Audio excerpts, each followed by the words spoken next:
measure a cave. Can't have something that's too not mouldy. You gotta have a little bit of mould. A little bit, just to keep you on your toes. A good cheese has a little bit of mould. That's right. You gotta... Exactly right. Alright, so, I mean, I've been a mad fan of your work and specifically, like, the angle of advocacy and awareness that you bring with your work for, like, a long time now. Oh, thanks, like, mate. a long time, and this is, like, a huge honour. Oh, my God. It actually is. I've been really nervous about it. What?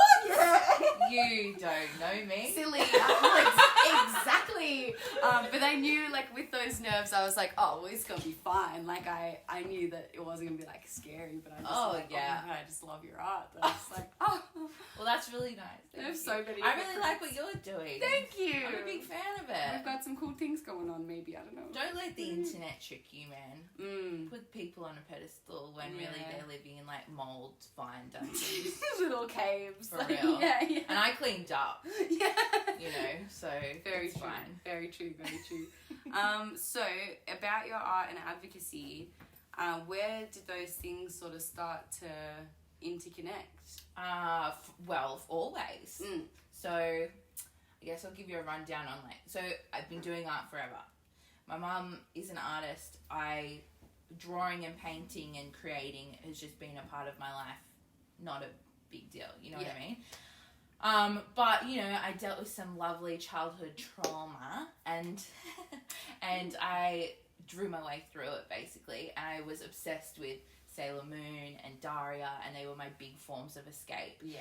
And so drawing these kind of, like, badass characters who may have been dealing with some hectic shit but could get through it and potentially, like, beat someone up was, like, a really important coping mechanism for me. Yeah. And I found that, so it kind of started as a coping mechanism for myself, which often art that means anything to anyone else is usually quite a personal thing for the person. Yeah. But when I started putting it out in the world, you know, people were gaining their own empowerment from the images I was making. And I always have had this kind of balance going on where I'm very passionate about art and I do my art thing, but I'm also really passionate about advocacy, feminism, you know, talking about mental health and that kind of side. So they have always intertwined. Now they kind of intertwine more than ever because I do a part-time job in the community now, which isn't art-based. It's kind of, you know, community service-based. And that has really kind of, like, solidified that I always kind of want to do both. Yeah.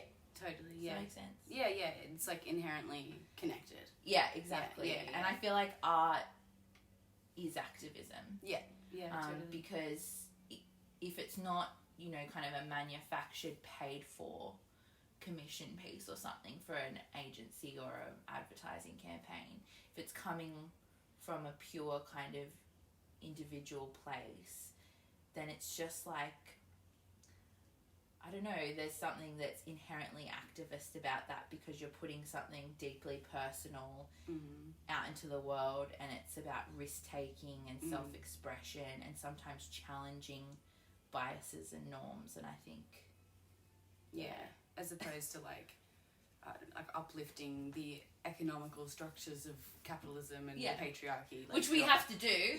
I've worked for big companies. Thank you. I need that work. But, you know, I think, I think when anyone's making anything authentically, it's an activist move and they're putting it out, even if they're not putting it out. Yeah, totally. Tell me about your new position at it's Women's Health Centre, Yeah. So, art space? Well, actually, no. Well, that is a tack on. That got tacked on. So I got hired. I was working with the Blue Mountains Women's Health Centre on something called the EV Project, which stands for Ending Violence, Improving Equality. And there was a group of young activists from the Blue Mountains, and I got brought on kind of as a contractor early in the progress to act as like a mentor. And then, long story short, I've ended up carving out a position and taking over the majority of that project 3 days a week. So I sit on a bunch of like boards, and I sit in a lot of meetings now, which is fine. But I I go to the CAVA meetings, which is a coalition against violence and abuse that sits up here, and the council and lots of other services are on that. And we plan out like days of action and campaigns and stuff like that within the community. I do the Evie Insta project, which is our youth-based project, which is giving young people a platform up here to talk about gender equity and things that affect their lives. And that's open to all genders. We just happens to be the girls that want to do it. Probably because I'm most affected by it, maybe. But they... but we've opened that up to everyone.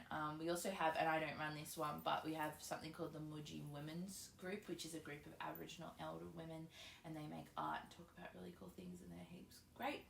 And a bunch of other random shit. That is so cool. But technically, I'm a violence prevention worker. Okay. But... wearing many hats. Yeah, dude. And... so I'm producing a bunch of resources for the centre and for everywhere else about the prevention of violence. Amazing. And then I do art space. Amazing. Which is a separate kind of, but not separate thing. So I just run the art space for young women and non-binary people at the centre on a Thursday. Beautiful. That's super fun. And you guys are just drawing together, like what's the... So we do, I kind of schedule it out because that's how I run my life. We did candle bending. We follow a lot of TikTok trends, you know, I want to be cool with the kids. Cool. So we follow a lot of TikTok. Goo? Yeah. No, I'm not down for that. Yeah, I don't know. Maybe that will come up. Hopefully not. So we did like jewelry making and candle bending, and we're going to do tie-dyeing, and basically it's like a soft entry point into the centre. So they come hang out with me, I feed them, we make stuff, but if they want to access counselling or the health nurse during that time for free, I kind of facilitate how that happens. That is so good. So we're kind of encouraging, and we also, it kind of covers the Evie stuff because we have really important conversations, you know, particularly with young girls about gender equity and how they might start to experience sexism, which they do at the age of like 12, 13, yeah, 12. Yeah. But we kind of facilitate conversations there as well. Yeah. So that's a big thing that's going on at the moment, but that potentially ends in June. So if you see this and you are on the council or the committee, make sure I keep a job. Yeah. That shouldn't even be in the question. Well, absolutely. Yeah, we'll see. But, so I'm doing that and fitting this around that. Yeah, totally. Like, all of this stuff with your personal art journey and growth has just, like, exploded and skyrocketed in the last couple of years. You're an author. Like, you've got a book. I do. Crazy. Tell me about the process of when you decided to make Bitch and the book of Bitch and what that journey meant. And how did that go? That was actually wild. So look, I was just making things, doing things. Actually, the majority of when I started posting on Instagram, I was having a full mental breakdown. I was off work. I was on Centrelink. I had medical exemptions because I was having a really hard time. And I was doing the thing that I know how to do, which is draw my way through it. Hell yeah. So the difference was, and I was in therapy and, you know, doing other things. I'm still in therapy, going to therapy. It's very important. But I just started posting what I was drawing because I was like, I don't know. I just started doing it and it started gaining some attention, which is cool. And the big kind of kick-off point was Teen Vogue got in touch, which this is the wildness of the internet. So I was in my little house, The little cave. my little cave with less shit around because I couldn't afford anything, and didn't have this guy.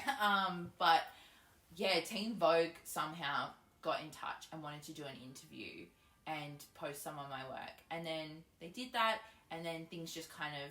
Then I started to get noticed, and I got noticed by a literary agent. And then they asked me if I wanted to do a book, and I had to have it done within like 6 months. So I quit my job. I was working at a terrible, terrible, exploitative retail place at the time, and being very upset and having panic attacks before work. And I quit, and then I made this. But it was, so I made this, and I spent like,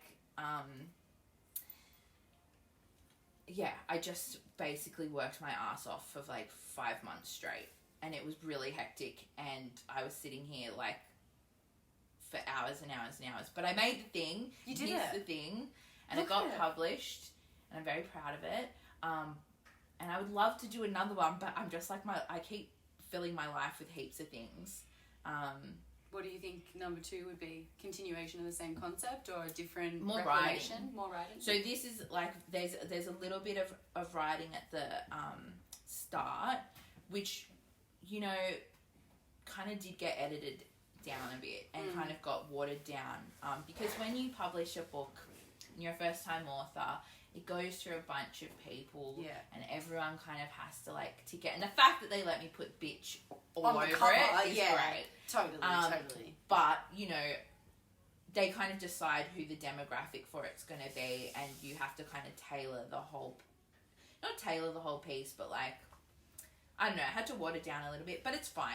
But moving forward, I would love to do another one. I guess maybe talking more about like the mental health side of things, because that is something that has been a huge part of my life. Yeah. And I feel like I've come quite a long way with it, and I feel like there's a lot of creative energy I have towards creating pieces around that. Yeah. And maybe talking about the intertwining of art and mental health and how they're so kind of linked. Yeah. So that's a potential. And look, to be fair, my publisher and literary agent are amazing women. Like they totally back really cool, weird ideas. Yeah, they get it. Yeah, they get it, and I've like flagged it with them probably a long time ago. Like, I want to do another one. They're like, do it, and then I was like, shit, I got to do it, and I haven't done it. So I feel like it's on the horizon, but you kind of have to. I don't know how your creative process works, but I'm a big thinker. Oh yeah. I spend most of my time in here before anything ends out on there. Yeah. You know what I mean? Yeah. I kind of plan it all out. It's all living in my brain. You know, I know a lot of creatives who kind of sketch it out and they're very much like go through the process, but I'm a big like planner, plan it all out, and then it comes out and that's it. So I'm kind of still going through that process internally about what it could look like, and but I love the process. It was great. Cool. Yeah. Well, it was just like you get to just spend all of your time making shit. Yeah, and making what you want to. Yeah, and they really to be set. You know, the front bit got edited a little bit, and some of my wording a little bit, but nothing drastic. But they did not touch any of my art. Yeah. They honestly let me draw, and that's like the dream job because that never happens. Yeah.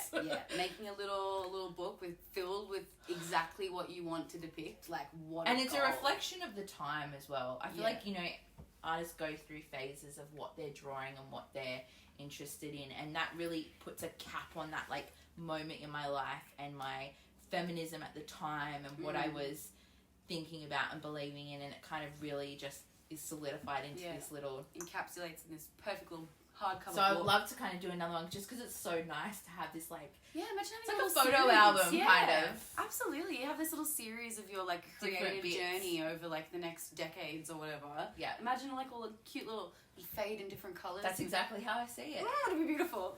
Pastel. Yeah, it'd be so gorgeous. Yeah, so hopefully that was the dream job. I enjoyed it so much. Yeah, right. Just being an author in general, dream job. Just being. I mean, the pay's alright. I'm sure if you're like big, you get better pay. The pay was fine, but for me, it was just given the luxury to like cancel out emails, cancel out everything else, and be like, this is the thing. It's what I'm doing for months. Exactly, for months and months on end. And you kind of really get to explore the concept when you get to do that. You know, lots of things aren't like that. Commission work, you're kind of on to the next, having to work with a lot of different concepts and ideas and people. But that was just like a good 5-6 months of my life into that. Yeah. And it was fun. Did you find like having a hardcover like printed in your hands, like it's so satisfying? Like even after years of designing stuff, I still get so keen when like I'm feeling it in the reel. Like it's the best feeling ever. Yeah, that's why I got into like making products, not even because it makes me much money, but more just because there's the digital and social media space, which I'm very grateful for because it's given me a platform, can be a bit vapid. You can, And sometimes you just need some shit that you can look at and go, this is a thing that I made, and it's sitting here, and I can give it to people, and then they can enjoy it, and the comments of what everyone else thinks about it isn't relevant. It's just you and them on their own with the thing, which is good. But yeah, I like both, but yeah, I really like making stuff. Such a gratifying. And it's also way simpler. Cool, like, because you put all the work in beforehand to have the things, but just sitting there, hanging out, and just letting other people see it. So, if the kind of follow-up to the Book of Bitch is maybe more on the writing about the mental health side of things, what is your sort of angle with that? If you want to talk a bit about your own experience, go for it. Now's your time. Yep. So, trigger warning, I'm about to talk about trauma. Not in detail, but it will be mentioned. So, just, that's out there. So, I've been diagnosed with complex post-traumatic stress disorder. This happened a couple of years before this happened. And that has kind of been a very huge focus of my life. To now. I'm in therapy full time. I've been on and off meds. The negative impact it has on my life has lessened. So if you're dealing with anything, it gets easier, I promise you. But basically it's been me kind of unpacking a lot of traumatic shit that happened when I was young. Super fun. Super fun stuff. And that has been something that it's been a really interesting juxtaposition of the perception of success that people get from the things that I've done. While meanwhile, if you know me closely or you live with me, like my poor fucking partner and dog and cat, they know, that like I still have really shit days. And, I'm very, very fascinated by that juxtaposition of that you can be, if you're living with mental illness, or even if you're not, you can be going through something really intense. You can be on the brink of suicide at some point, but perceived in this totally other way. And often willingly, like I do, only project one aspect of yourself. Very social media. Through social media and all of that kind of stuff. And I'm just really fascinated by it. I find that I'm really interested in the juxtaposition of two kind of opposing forces. So I'm really, for a long time, I was fascinated by hyper femininity and strength. That's been like a huge focus of my work. Like pink and glitter and traditionally feminine aesthetic mixed with this kind of like really badass like warrior mentality, and how those two coexist, which has obviously come from like things like Sailor Moon, which is something I'm super obsessed with. But so I kind of, that has been the first portion of my work, and has kind of defined like the content and the way that I draw and like my style and niche and whatever. But the next part of it, I'm super interested about the dichotomy of like what we project and what's actually going on, and where we split that. Where do you draw the line between like revealing like the true nature of like how you're feeling or what's going on, and also just the conversations that happen when you do. So I quite openly talk about my mental health stuff, which you love. Good influence. But it's kind of like, I don't think that people living with any issues are obligated to talk about it. But I'm fine to do that. And I talk about, childhood sexual abuse, which is what I'm dealing with, and all that kind of trauma shit. But it's interesting the conversations that happen around that, and how outsiders I've perceived on the internet. I shouldn't be taking the internet as like what the real world is, but you do, as this kind of like, as if you put that in your bio, or if you speak openly about that, that's you just wanting to be like special. Oh, like virtue signaling. Signaling. I actually hate that mentality. I feel like it discredits and disencourages, I don't know if that's a word, Yeah. people to speak vulnerably 100%. and truthfully. I know that from my experience, and I always do everything based off my own experience, because what else do you do? Yeah, totally. Is that I'm always looking for people like me, and particularly through my mental health shit. It was lonely and isolating, and so I was looking for people that were able to function, because the matter of fact is that when you deal with things like abuse, childhood sexual abuse, big shit topics like that, and you go Googling because you've dealt with it and you're in the process of like seeking diagnoses for what the aftermath is and blah blah blah, it's a fucking dismal story. You're gonna be a drug addict, fucked up, and that, not that I judge anyone who does that. Everyone copes the way you're going to cope. But the story and the narrative around that stuff is very from an outsider perspective. And it's very like, broken. Here's just the fact this person's broken. They're going to be broken forever. There's no cure. And so if you're kind of going through it and you've gone through that and you're functioning, but you're kind of, I don't know, I kind of say closeted, because when you get a mental health diagnosis or if you've dealt with abuse or something, you kind of have your own coming out process. I get what you mean. You kind of have to, if you're going to start healing from it, you got to tell some people around you what's happened. And it can be shameful and embarrassing and worry about people's responses. And too much for people sometimes and all that kind of stuff. So I feel like that experience in itself is really isolating, and it's very, very easy to stay trapped within silence and isolate yourself within silence, because the narrative around it is so shit. And so when I was able to, after I'd gone through my process, I thought, okay, first of all, if I can express strength and express this stuff through art, so it's a little bit disconnected from my like soul, kind of, I'll put it out that way. But then as that happened, I thought, okay, I'm getting more confident, I'm going through my shit, I'm going to just start speaking on it, because I looked for people who were doing well and had this. Or like at least were able to do something beautiful and contribute to the world and weren't just classified as like broken. You know? And so I kind of just try to fill the gaps that I saw. And the more that I've done it, the more that I've been put in contact with other people who are doing it. And the more this whole bubble is building around how actually we aren't broken and we're doing some really important shit, and that stuff that happened doesn't define our entire lives.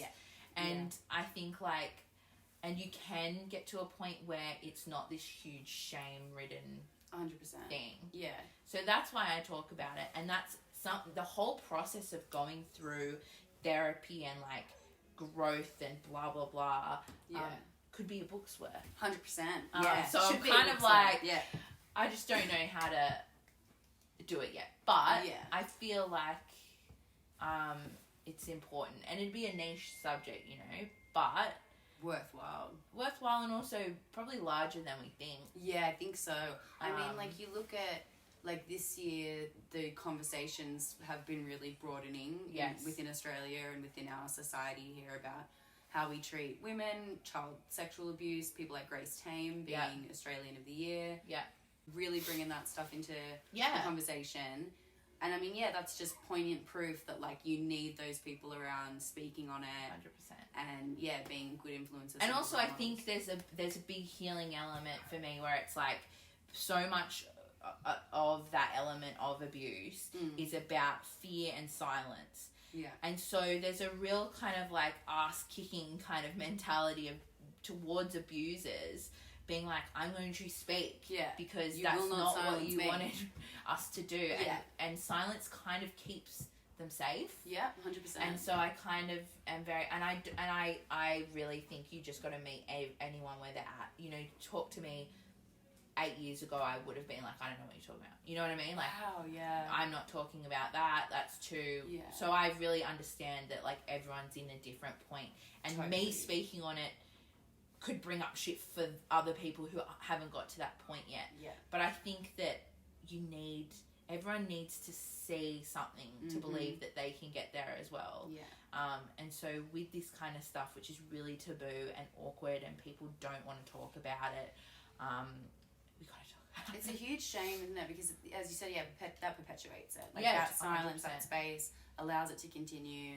And I'm really, although it's been difficult, like, to be hearing these kind of conversations, like, internationally, it's really important. And it's been making me angry, but it's also been healing me a bit. Yeah. And I think it gives me hope that, like, you know, the girls that you're working with in the art space and in the Women's Health Centre are going to be given a bit different and hopefully better space. Yeah, and I think, like, you know, people, and including me, like to shit on social media. Look, and there are good and bad sides to it, but I think the good element about it, which is slowly dying because they're, you know, editing everything, but is that it's just people putting their shit out into the void if they feel like it. Yeah. And so there's a really diverse range of places that people are coming from, opinions that they're having, and you get a broader spectrum of understanding the world, and I really like that. And I think, you know, not everyone with abuse histories are the same. No. Or have the same opinion. Some people are going to be like, you know, don't speak openly about it or whatever, which is totally valid. But I think for me, it's just, I don't want to give people the impression that my mental health journey isn't a huge fucking part of my life. Yeah. And honestly, priority. Yeah, of course. So my, like, therapy comes before all my work. Yeah. And it comes before and, you know, I've been open about my, like, experience with medication and how it has worked for me, because there's a lot of backwards kind of conversations around how it's evil and ruins your personality and all this bullshit. But it's actually, if you're in it, can be a really important tool. And I feel like it's important to offer my perspective, and particularly if you have, I don't know, I guess a following, or even just people within your own life, it's important to be honest and authentic and realize that, like, by covering certain aspects of your life, particularly mental health stuff, it is kind of just perpetuating stigma, that it's not something we should be talking about, when it totally arranged my life. Yeah, absolutely. Focusing on it, you know? Yeah, healing from it, being able to, and just going through the thing. Yeah, and totally. So I think, like, I talk about all the time, I'm very annoying with all of the people close to my life. Like, are you in therapy? You should go to therapy. It's really You're a good influence, you mean. Sometimes. So, I mean, as I said before, I'm like, you're a doer. To me, I look at you and you're a doer. Whether it's, like, art-related or personal health and advocacy, you're a doer. Yes. And you've done the same with building a bus. Oh, yeah. And, like, kind of creating... Do too much, Yeah. That's what I am. Do too much. Taking on too much at once. So, like, I mean, as we were saying, like, art is protest inherently, and trying to make a career of that is protest. The idea of living off the grid-ish and being in a bus and away from, like, the norm of house, again, a bit of a protest. Like, what is with you? That is so funny. What is with me? I don't know. What is with you? Ask my therapist. I feel like, I'm building a bus. Yeah. Look. What's the journey? I'm a very solutions-based person. I'm not very good with sitting with, like, the conceptual for a long time. I'm like, but how is this going to happen? Well, the bus has actually just come out of necessity because the generations before us has, like, fucked us over. Yes, they have. Thanks for hogging all the houses, guys. For real, though. They've totally fucked us over. My poor mother and the elders who I love in my life hear me. I totally... I'm like, fuck you. Yeah. So the reality is if I want to do art and advocacy stuff for a living, my pay grade's not massive, obviously, but I'm not willing to compromise that. And also, landlords are evil. They are. I'm paying for the mold. Disgusting. You know, which is a reality of how we all are living, most of us. Yep. You know, I do want to own something, I guess. I just want a space where people will just leave me alone. Yeah, it's yours. And I can make whatever I want. Yeah. And I can just paint the walls. But also just have a big studio where I can just do what I want, right? Yeah. And not be at the mercy of landlords and rent hikes and all this bullshit. So I couldn't do that. The banks won't give us a mortgage without a huge deposit. And they look at me and they're like, no. What do you mean? When I try to explain what I do and how I get money. Just do drawings. Yeah. So they're like very much like, no. Yeah. So I was like, well, I'm still going to figure it out. I'm not just going to do that. So, you know, my partner and I have been together for like 11 years. Whoa! That is such a long time. It's very long. I thought I was with my partner for a long time, like 8 years, 11 years. Yeah, that is you a get long it time. then, Yeah, long time. So, you know, we have been talking since forever, basically, about like, we acknowledge that when because he's creative as well, he doesn't do it for a job, I think, because he's watched me try to do it for a job, and he's like, and I'm a doer, and he's a conceptualizer. Yeah. So he's like, oh shit, I don't know if I want to do that. Yeah. But we're both creatives, we're both very part-time people in terms of working. I am fine to say that. I overwork, yes, but I don't earn, I'm not interested in a 9 to 5. So, long story short, can't get a mortgage to get a house up here. Things is crazy expensive.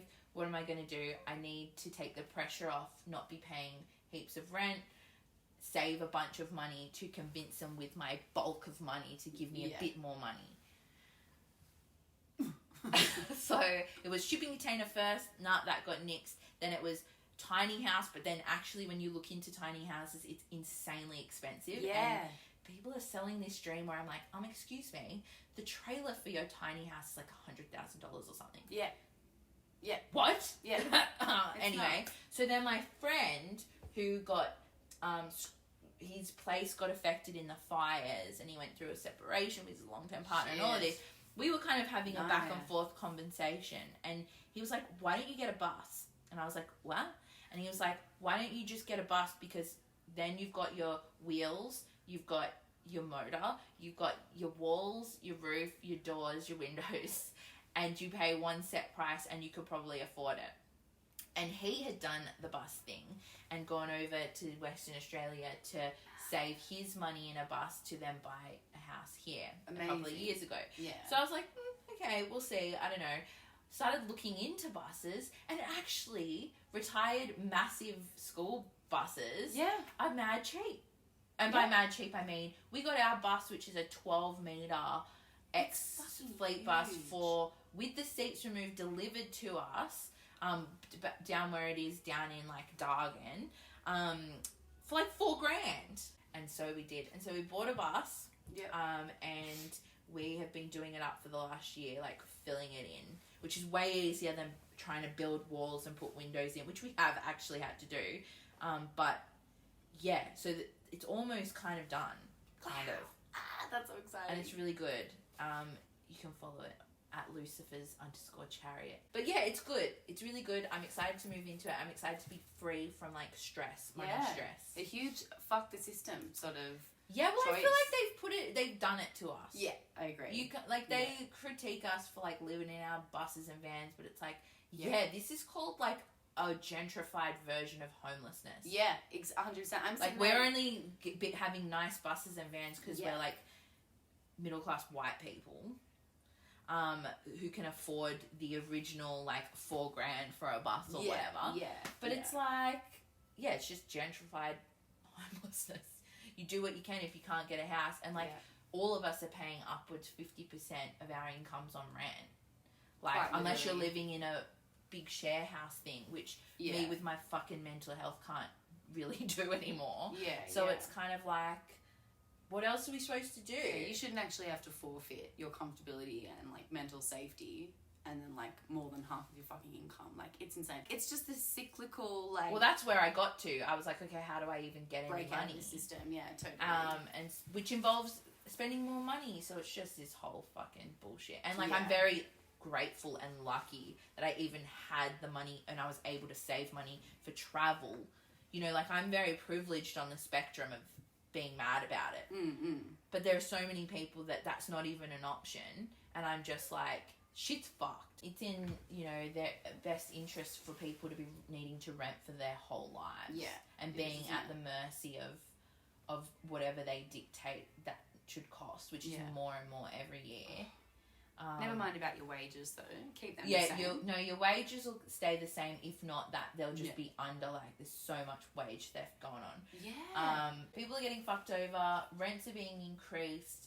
Of course, you're going to push people out of the system and to do their own thing. But they work really damn hard to make that not doable. Like, the fact that I could purchase my own block of land, but it's illegal for me to live on it. Like, you should literally be allowed to just take a tent like it's your land. You know what I mean? That doesn't make... You're not allowed. ...any sense. It makes no sense. Yeah, no. It's also very, like, what the fuck, with considering the history of this country and the fact that it's fucking stolen land to goddamn begin with, and then you're telling me I can't put a tent on it when I just paid you fucking thousands of goddamn dollars for you to pretend like it's mine. Like, what?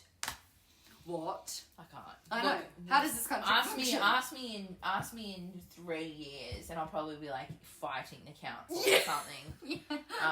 Because, like, what the fuck are we supposed to do? I get very much, yes, there's all these problems, but I'm very much on we need big systemic change. 100%. Yeah, and it's not just the Carrington. The Carrington's allowed to do it because the system allows them. There's a huge problem, and I really feel like there's a big issue happening between the generations. Yeah. Our generation, the generations below us, have been fucked over by the older generations. It manifests in many, many ways. 100%. Yeah, totally. It pisses me off. Gotta laugh about it, otherwise we cry. Exactly. It's so annoying. It's so annoying. So everything that I do generally is just kind of in response to the older generations trying to fuck me. Yeah. Stop it. Stop. And everyone that I love. Yeah. But, assholes. You know. Art and artistic compensation. Oh, I know, heavy topics. We're going through them. I mean, what do you think are some of the things that can be done within the art industry as a whole to help support, you know, proper artistic compensation and not just, you know, the Archibald winner or whatever, getting the props? I think people, and it happens in multiple industries. Can you hear my dog too much? No. Okay. If you can hear my dog's crying because I'm not paying attention to him and he wants to be in here and knock everything over. But he's fine. He's totally fine. He's okay. He's beautiful. Yeah, at the start of my career, and even now, except obviously I've taken such a strong stance on it. Yeah. I dare you to try and ask me to work for free. But it still happens sometimes. But I feel like there's this weird thing, and again, it's kind of this millennial trope that, like, if you enjoy doing something, why should you be paid for it? What? Like, that's a hobby, not a job. Yeah. Even though I need it for my business, and I acknowledge that it will help me make money. Yeah. Why should you get money for it? And in the arts, it's rife. It's really interesting. Yeah. And particularly for artists starting out, there are heaps of exploitative practices that happen all the time, where it's this idea that, you're just starting out, this is going to help your portfolio.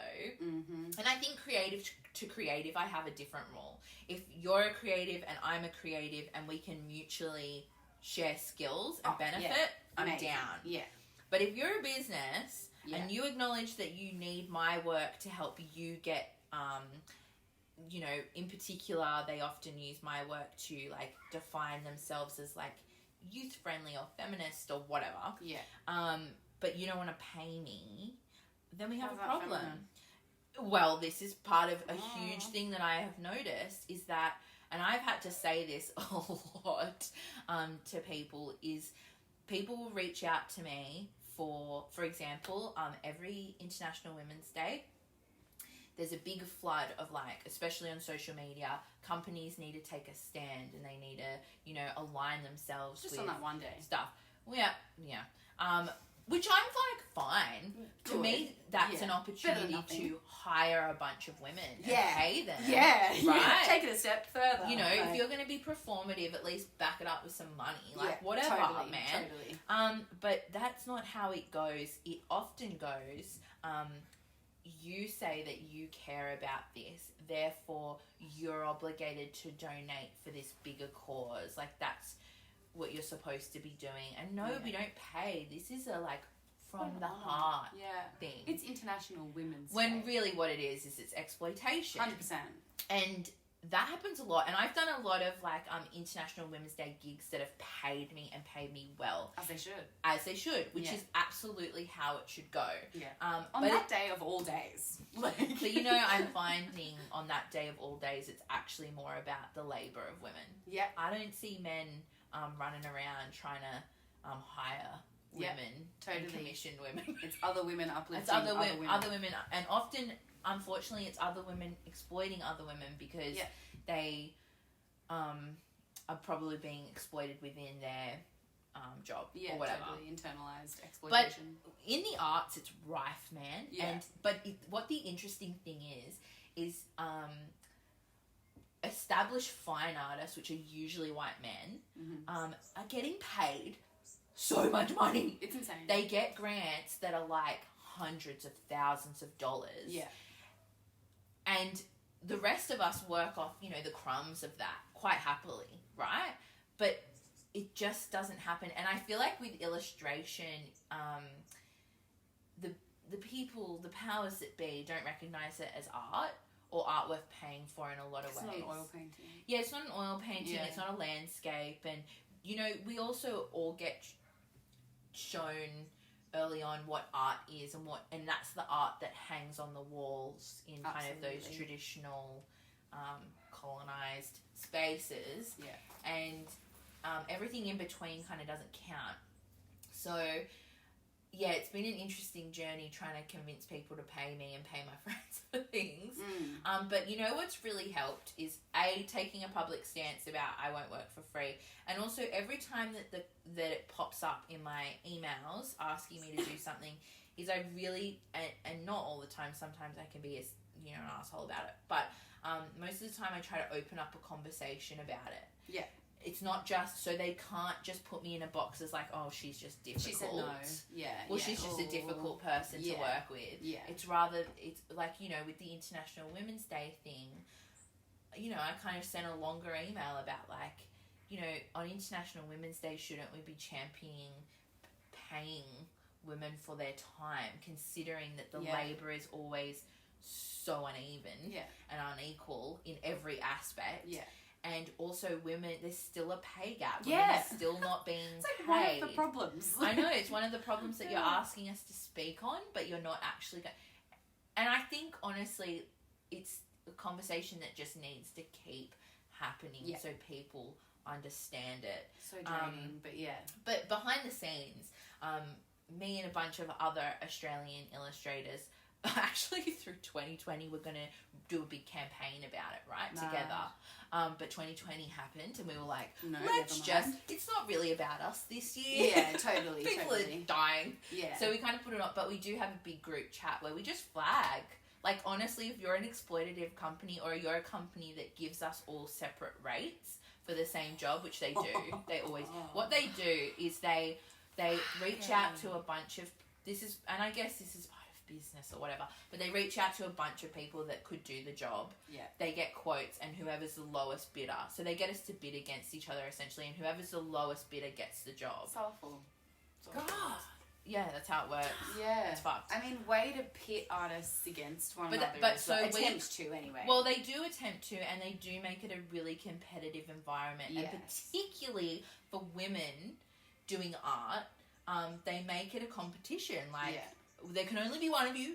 Yeah, there's going to be 8 women, 8 men and 1 woman. Yeah, so there's one of you. Yeah. And so they do pit us against each other, and particularly on Instagram, you get other random things like, you know, deals with companies sometimes that come through, and it's so funny because we all talk. And I established that group because I wanted to do the campaign.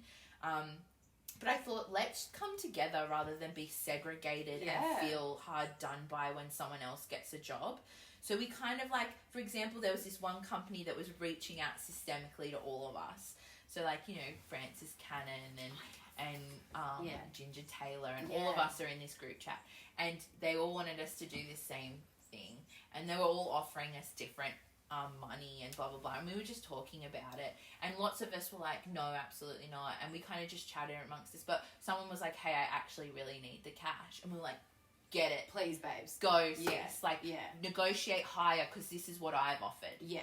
And they were willing. Or this is what they offered to me, so they've got the money. That's so helpful. To make it easier for them, if you have... Because I acknowledge, like, there are jobs sometimes that I just have to take. Yeah. And the company might be a bit crap. But it's like, I need the money, I need to live. So I'm going to do it. Yeah. Like, not if they're, like, heinous, but, you know, the internet can find bits where everyone's done something bad. Totally. That's fine. But it's like, for this job and this campaign, I can't see any issues. I need to be paid. Yeah. You know, like, you don't walk into fucking Woolworths, who's a terrible company en masse, and get the checkout person and go, fuck you. Yeah, no, of course not. But that's essentially how it works if you're on the internet. Totally. You somehow represent that now, and you're like at risk of being called out and cancelled or whatever. Which I'm lucky so far. But it's one of those things where, I felt like it was better if we just talked to each other. Because then we can really en masse say no to things. Yeah. Because what they benefit from is they put the feelers out, and if it's just me or a couple of us being like, you're severely underpaying us, or this is exploitative, but another person is like, fuck, I really need a job. Yeah. Which I don't judge them for, and they go, yep, I'll do it. They go, okay, fuck all of you, we'll do it anyway. Yeah.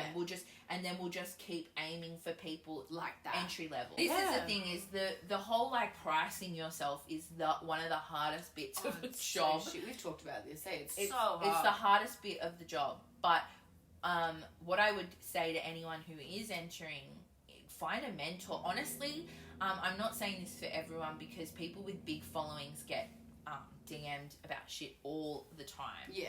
And they just can't. It's too much of their labour. But, you know, if you find people, even in just your life, to be a mentor, because it's a lesson that I had to learn gradually about how to figure it all out. Yeah. But, you know, what I found, particularly in Australia, that people are pretty, like, cool. And you can just be like, hey, I need help with this. And if you're a fellow creative and you're out there starting and trying to do a thing, people recognize that because they had to go and do the thing. Yeah. And so they'll help you. Yeah. And that's what I have found. And like, I always do interviews for uni projects, for like theses. I just sent off a bunch of work that's going to be featured in someone's little film that they need for props and stuff. And I'm happy to do that, because when you're starting, it's literally so hard. Yeah. You have no money. You have nothing to work with. And also, I want to cultivate an environment where we're helping each other 100%. Rather than competing. Yeah. And it's particularly like a women. Yeah. It's like your own little union. 100%. You are Sally McManus. There is an artist union, I'm sure. Oh, okay. Probably, there's a really good artist. No, it's not a union, but there's an artist resource that I'll remember and tell you, and then you can pop it in somewhere. It'll be here. That has like someone's already done the work about pricing. Oh, that's and so contracts and copyright and licensing, and it's all there, and it's Australian based, and that has helped. But also, that is so good. Yeah, but also I'm happy to help each other. But yeah, exploitation's rife. And also, if you're on the internet, people just, and it happens with influencers. If you're just an influencer, not an artist on the internet, you know, people just don't think it's your job, because I think people in power, that was never a job when they were younger. When they were coming up. This is a hobby to them. Totally. So they're like, well, you'll get what you get. So we're beyond the point now of even thinking that social media doesn't play into marketing. I know, yeah. And also, we're beyond the point that, like, to think that visuals don't play into marketing. Yep. It's out there, and it's fucking hard. And that could be another book. Yeah, write all this down. You've got all the different. It's in my head. Look, steal that idea if you want. But it, you know, it's kind of like the guideline of like trying to be a creative for a living is really hard. And actually what it comes down to, I think at the end of the day, is you just have to accept that you're not going to be rich. Yeah. And you have to be happy with that. Like, that's just the compromise, is that you have a lot of supplies to buy, you have a lot of things to upkeep, a lot of subscriptions. There's a lot of outward costs to being a creative for a living. So much, eh? If you land a couple of big corporate gigs, like I did a job for Bonds and Benefit and stuff, and they were lump sum like jobs that were awesome, but they're very rare. Yeah. And you can't, and that's often about your popularity At the online time and whatever. Yeah, totally. And but doing the day-to-day like operationals, like doing markets and Patreons and commissions and blah blah blah, you just aren't going to be rich. And I think trying to just tailor your life to accommodate that so you can do what you love is a worthwhile pursuit. Absolutely. But also, if you need to take on a 3-day-a-week job that pays you weekly, do it. Also do that. Something that I tell artists that start out now, because I didn't do it, I just went whole hog, is keep your fucking part-time job. Keep it. Yeah. Help it fund your start in art. That's what I've been trying to do. Doing it the other way around, I'm telling you, is not worth the stress. Yeah. And the balance can be hard, like when you do take on doing the job and then the career bit, it is a lot. Like you go to work and then you come home and then you are at work and you're working and there's a lot, but being able to pay your rent really makes it all the worthwhile. And the other thing is like the reality, and maybe this is unhealthy, but the reality is that the hustle is part of the game. It is, yeah. You do work all the time. Yeah. But providing that you still love it. If you don't love it anymore, fuck it. Turn it back into a hobby. Yeah, yeah. You know? Because 100%. if you don't love it anymore, what are we doing? Yeah. But it's kind of like, and look, I think that if you can get your rent paid, that's not, so your like basic needs, rent and food, paid weekly while you're establishing yourself and it's not reliant on your work, yeah. Because if it is reliant on your work, you will cry all the time, and your work, the quality of your work gets compromised. Yeah, absolutely. Because it's emotionally draining creating art, and you need to be emotionally fulfilled in order to do that. And also sometimes you just need time, like literal time to conceptualize what's happening, and capitalism doesn't like personal time. No, it doesn't. So you fill it with like doing 10 million other things like commission works and Patreon posts and all this stuff. And then you can't actually create anything. So I think that if you can find a balance where you're getting paid from an outside source that you don't completely despise, you know, even if it's stacking shelves at night to pay your rent, bring some money and do it. Like, I always say, like, hold on to that job, because I did it the other way around and it was fucked. And it's only now that I have like an income coming in that I can afford to upgrade my computer. I can afford to do other create other projects that and products that require money up front. That's what they don't understand, is that small businesses have to spend so much money up front to get started, even started regardless of your talent. Or skill level. 100%. You have to get a website, which costs a fuckload of money. $40, $50 like, a month. Yeah, it's wild. You know, get a domain. All your subscriptions, all your shit in order. And then the bigger that you get, you need, you know, to take accounting and do all your... It's wild. But it's worth it once it's set up, and once you... Because the thing is the more legitimate you seem, the more likely you are to bring in money. Because the more people are like, oh yeah, you're a legitimate person, I'll buy you. things. So it's interesting. But hold on to a part-time job if you can. Totally. I mean, at the start, for sure. And then if you can afford to leave it because you're making bank, leave it. But don't rely on that, because it fluctuates a lot. And also your art might be trendy one minute and then it isn't the next. Yeah, totally. And let trends come and go, but create authentically, and I think you'll be alright. But it's rough. Cool. I think that's we covered a lot, eh? Thank you. That was really good. Thank you. Go find her. She's amazing. But I'll be at the markets today. Yeah.